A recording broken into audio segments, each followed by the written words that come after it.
Quay, great to talk to you again. How you doing today? I'm so blessed. How are you, my brother? I'm doing really well, even better now that I'm getting to talk to you once again. I got to tell you, in going back through and prepping for this conversation, I was familiar with parts of your story. I don't think I realized just the grind that went into you really getting your career going in stand up in Atlanta that included you running your own club and in the stand up wars that sometimes exist in that realm. You were pretty much being blackballed by other comics in that city who didn't want to piss off other club owners. But then it takes your friend Steve Harvey coming in town for a weekend to really help blow that thing up. But I bring all of that up because I'm doing a lot of what I am on my end right now, the radio show, the podcast. It's pretty much a one man operation. So I've got a ton of respect to hear somebody else that has essentially done that same thing. But not just that, but you've actually found a pretty massive level of success, especially with that Netflix special that came out last year. So congratulations. Well, thank you. It's a road that you really don't know you travel while you're traveling it. You know what I mean? You just deal with the obstacles that's there at that particular time. And just that's the thing about when you're in a grind. It's like being in an abyss and you don't even know it until you sit back and somebody such as you go back and have you reflect on it or you talk about it. So it's still constantly till today. You never get past it because once you achieve one, there's another one. You know what I mean? And it's just how it is. Some people are blessed enough to have favor with different powerful people because it's all about relate. It's about relations. I mean, I say that in my show now. If this election showed you anything, it should show you education, experience, paying your dues don't matter. You know, who you know and do they like you or not? And do they give you the grace? You know, think about all the people that been working in the Pentagon and everything else.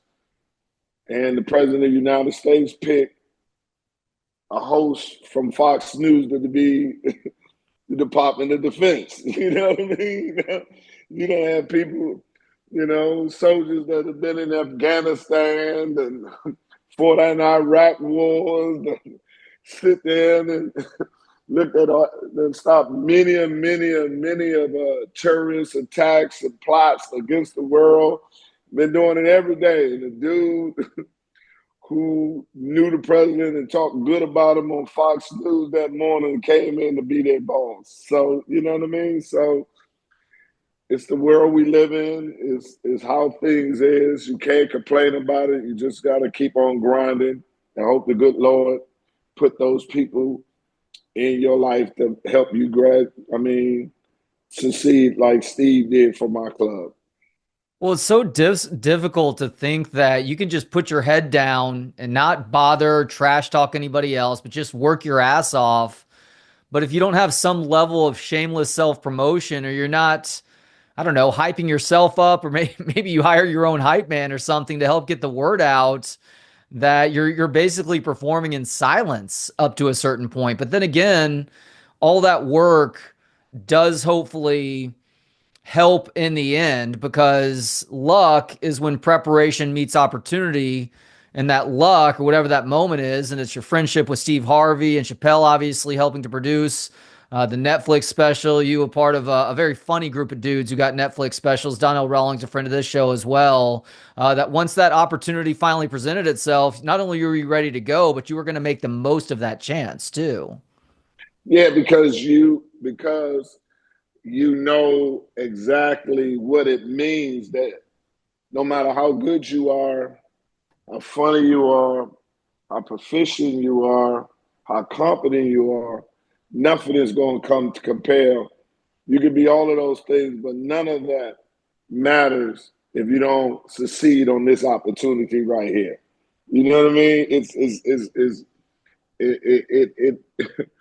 it meant everything. So once I got the call from Dave Chappelle, I knew the significance of the opportunity. And I say that all the time for any comedian, because what we do is so subjective, is the only difference between any successful comedian and unsuccessful comedian, in my humble opinion, is one got an opportunity and he cashed in on it, which led to other opportunities that he cashed in on.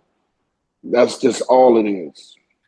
So you're bringing the tour to Austin this weekend, Cap City Comedy Club. 2 shows Friday, 2 shows Saturday. It's show on Sunday. People can go to capcitycomedy.com to snag those tickets. I heard you in a recent interview say touring is living. What do you mean by that, Quake? I mean, because we bless every weekend to have new co-workers. I don't have to, I feel sorry for the people that have been working with the same people for 20 years.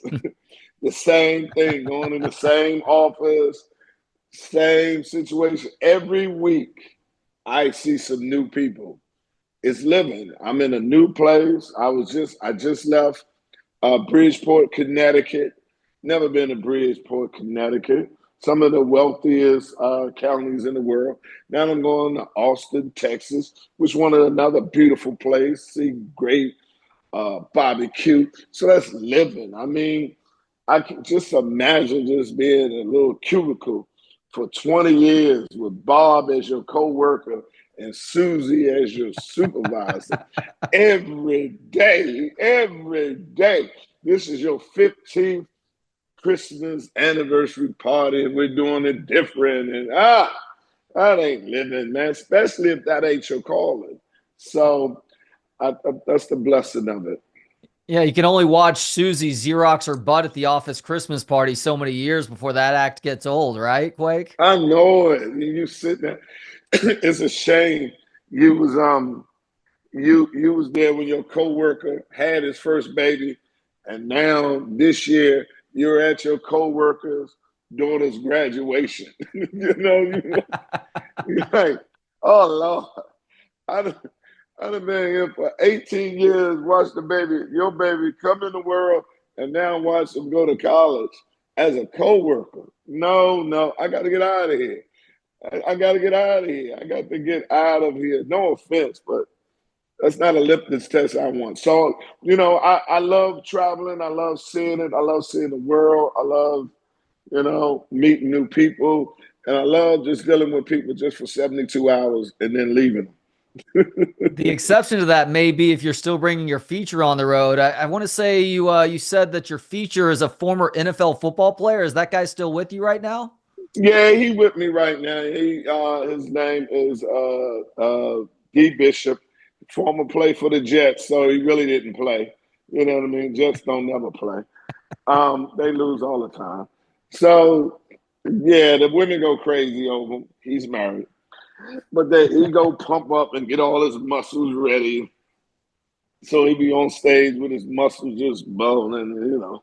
So he's good. He's funny. It's good to see his growth as a comedian. He's doing very well. He's a very funny guy.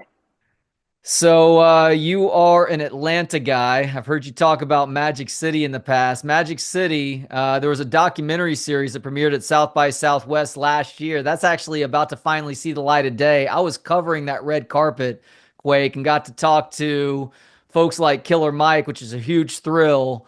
But I bring all this up to ask you because Patrick Beverly, when the NBA was in the COVID bubble at Disney World, ends up getting in big trouble because he wanted to go to Magic City to get the chicken wings. So those must be damn good chicken wings.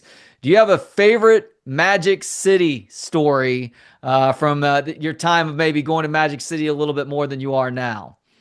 First of all, shout out to Michael Barney. That's the person who owned Magic City.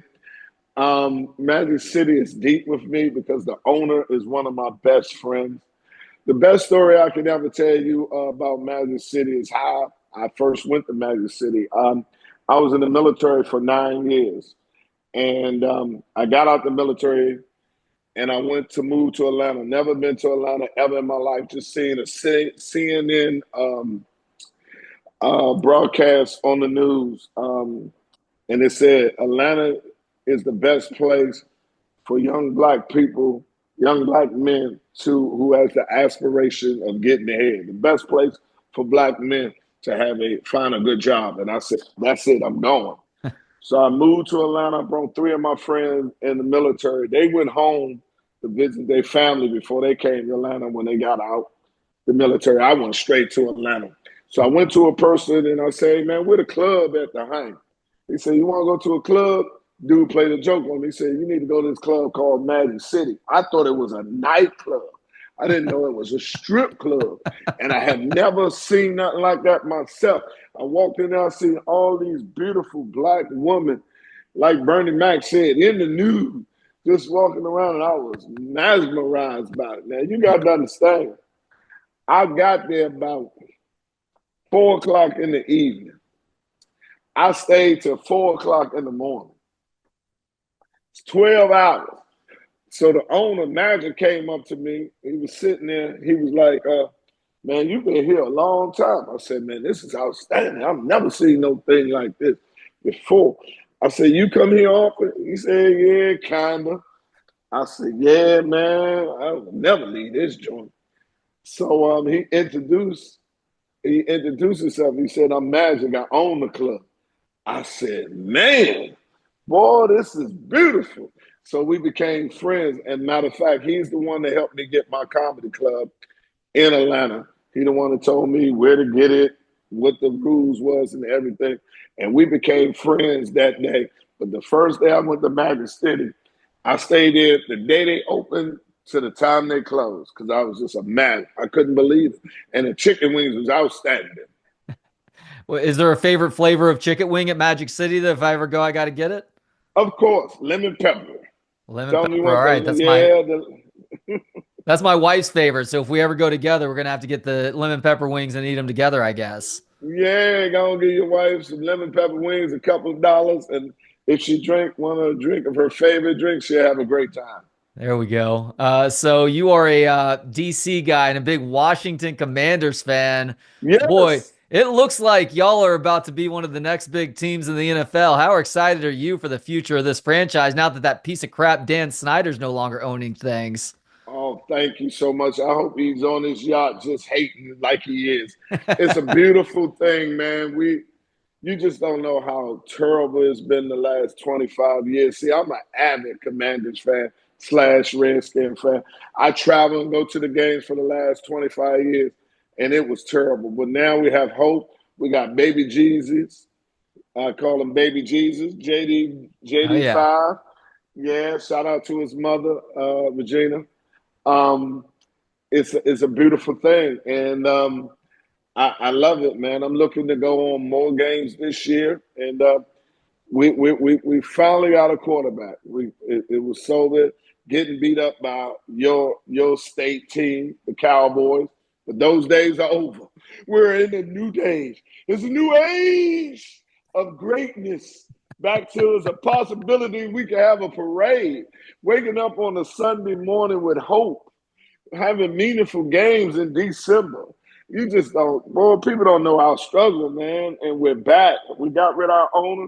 Now we're getting ready to get a new stadium. Super Bowl won't come to DC. It's nothing but greatness. Shout out to our GM that's putting a team together. It's just beautiful. Give you a reason to wake up in the wintertime on Sunday with hope other than the Lord. Hey, speaking of football, you were at the Tom Brady roast. Not just that, though. People are shouting you out during the roast. Where the hell did that come from, Quake? Oh man, Will Ferrell and everybody, man. It was beautiful. It was humbling. I didn't know Will Ferrell knew me. It was very humbling, and just let you know that what we said previous, that hard work from your peers, even if it's not on a global stand or bigger stand, your peers know that you're one of the funniest guys that ever told a joke, and that's so rewarding when your peers give it to you, when you're your comedian's favorite comedian. So when any comedian that you find funny, they find me funny. That's why I tell people all the time. I said, "Do you don't think I'm funny? Ask whoever you think is funny. Am I funny?" And that's all you got to do. Yeah, you've got that sort of Dave Attell quality about you, where any comedian that I've heard talk about you talks about how much of an inspiration you've been to them, or how much admiration they have for what you just did with that Netflix special last year, where it wasn't necessarily a specific amount of time. It was literally just laugh after laugh after laugh. You weren't leaving the audience hanging at all. You were making sure that you were maximizing that time that you were on the screen. Well, that's my style. That's how I did it. I mean, and that was my number one objective. I was going to be me. Well, no matter what the result of the special was, you were going to see how Earthquake tell jokes compared to everybody else. And there is not no law in it. It's go, go, go. It reminds me of a fighter because I'm in the boxing. I'm earning prize. As soon as you hit ding, I'm going to keep swinging till they say ding again. I'm going to take a minute off, ding, I'm going to keep on just swinging. And that's what I think all comedians should do. I think comedy has taken a back seat because people haven't made comedy specials special. It's self-explanatory. It's a comedy special, so it should be special. Not all right, not about to be all right. It's going to take a time for it to be all right. It should be special. That's why it's called comedy special. And I try to stay up with that doctrine. I think you're doing a great job of that. So you're the father of three, correct? Yes, two girls and a boy. How old are they? 37, I think, 29 and 22. I Okay, think I so got the age right. you're out of the thick of it. You've been through the childhood and adolescent years. I've got a 10 and 8-year old right now, so I am in the thick of it. But I always love asking other parents this question, Quake, considering that you're past it now, but you are very observant of the world around you. What do you think the biggest challenge is for parents in 2025? Oh, that's a good one. Um, Curb your kids' expectations on exactly what your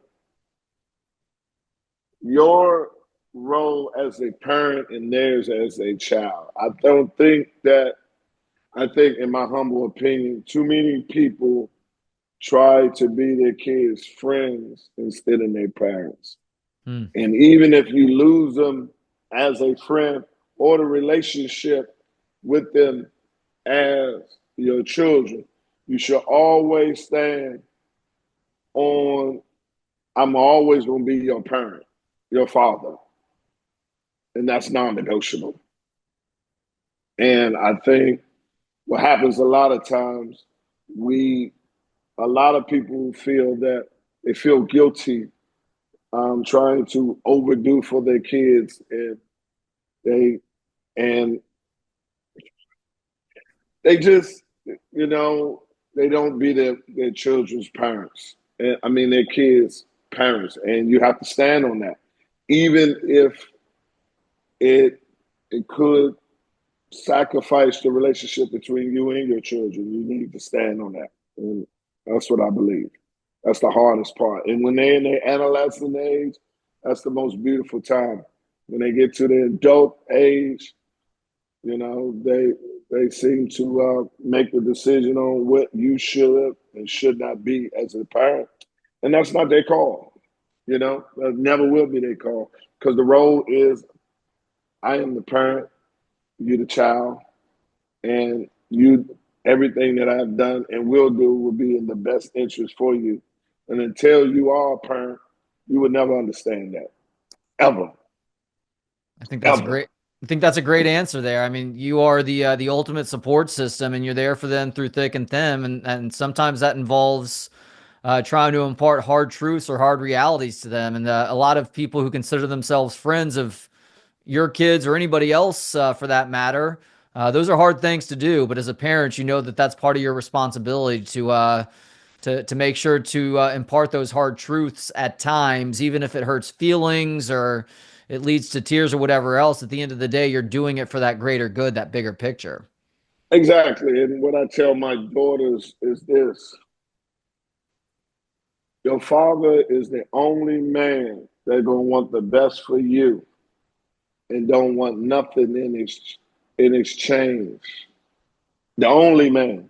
Every other man you deal with is going to want something in exchange. It's going to be transactional. It's going to be a broader system. Whatever he does for you, he's looking for something in exchange. And your father's the only one that's going to want the best for you and don't want anything else in exchange but see you succeed. And that's the role of a father. And you would never meet another man in your life that will have that relationship with you is your father, especially when it comes to a man. Because every other man you deal with will want something in exchange for any effort or anything that he do for you or give to you. And your father's the only one that's going to do it when looking for nothing else but gratitude and appreciation. That is profound. Thank you for sharing that. All right, last question now, Quake. I love stand-up comedy. You love stand-up too. You get to do it for a living after all. What do you love about stand-up comedy? Um, the instant gratitude, the instant gratification of laughter. I mean, there is nothing closer than saying something and immediately come back with the approval of laughter. And it's the hardest profession in the world in entertainment because can everybody tell a joke? It has to be perfect. It has to come out perfect.